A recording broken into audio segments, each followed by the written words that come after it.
Hello दोस्तों, तो आज जो हम सवाल डिस्कस करने वाले हैं, ये हमारे ऊंचाई और दूरी के चैप्टर का बहुत ही सिंपल सा क्वेश्चन है। हाइट एंड डिस्टेंस एक चैप्टर है आपके बुक में, जिसको हम लोग एप्लीकेशन ऑफ ट्रिगोनोमेट्री भी बोलते हैं, त्रिकोणमिति के कुछ अनुप्रयोग।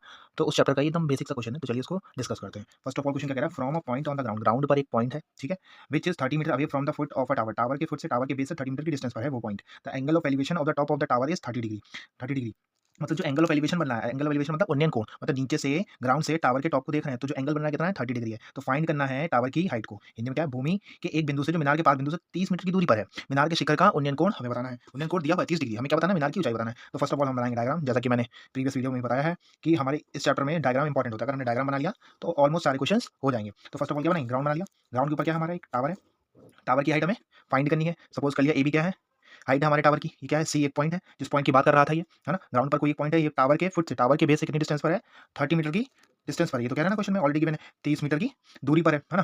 फिर क्या कह रहा है, ये जो एंगल ऑफ एलिवेशन मतलब जब ग्राउंड से बिल्डिंग के टॉप को देख रहे हैं, मीनार के टावर के टॉप को देख रहे हैं, तो जो एंगल बना वो क्या है, 30 डिग्री। इसको ही बोलते हैं ना एंगल ऑफ एलिवेशन, हिंदी में क्या कहते हैं, उन्नयन कोण। तो इसका मतलब अगर हम इसको ज्वाइन करते हैं, तो ये जो एंगल बन रहा है, ये वाला कोण, ये जो एंगल बन रहा है, ये है हमारा कितना, 30 डिग्री। तो हमें पूछा क्या है सर, मीनार की ऊंचाई क्या होगी, ए बी की हाइट क्या होगी, ये बताना है। ठीक है, फर्स्ट ऑफ ऑल मैं डायग्राम बना लिया। अब हमें लिखना है क्या क्या लेट कर सकते हैं। लेट हम लिखेंगे, लेट माना समकोण त्रिभुज, माना समकोण समकोण त्रिभुज एबीसी, समकोण त्रिभुज एबीसी की भुजा ए बी बराबर क्या मान लिया हमने, मीनार की ऊंचाई।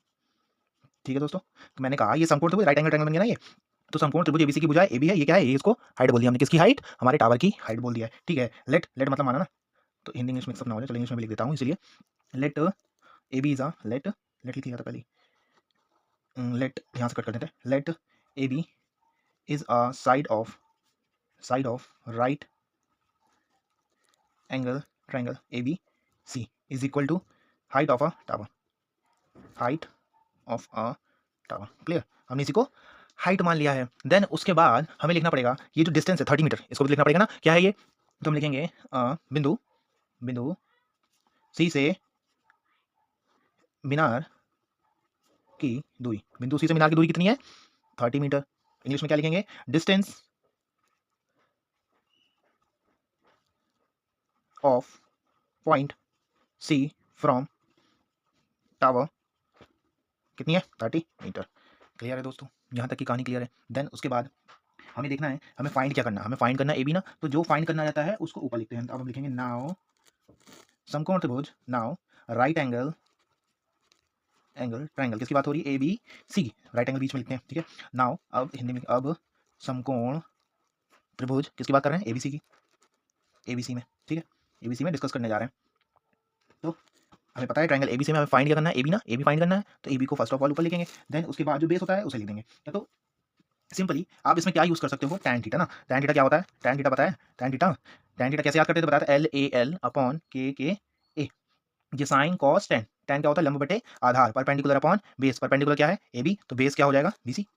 क्लियर है, तो टैन थीटा, थीटा की वैल्यू कितनी है, 30 डिग्री, तो लिखेंगे टैन 30 डिग्री। ए बी कितना है सर, ये तो फाइंड करना है, बी सी कितना है, 30 मीटर है। तो टैन 30 का वैल्यू कितना होता है, ये वैल्यू आपको याद होनी चाहिए, कंपलसरी है। ये वैल्यू नहीं याद होंगी तो क्वेश्चंस नहीं हो पाएंगे। टैन 30 की वैल्यू थी 1/√3, ए बी का वैल्यू सर फाइंड करना है।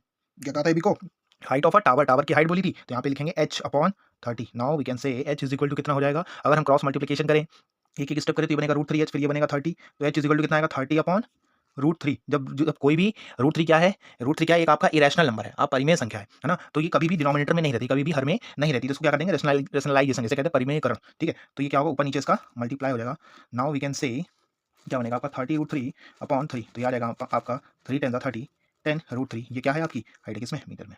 ठीक है, आ गया आपके पहले क्वेश्चन का आंसर, 10√3 मीटर, ये आपकी हाइट।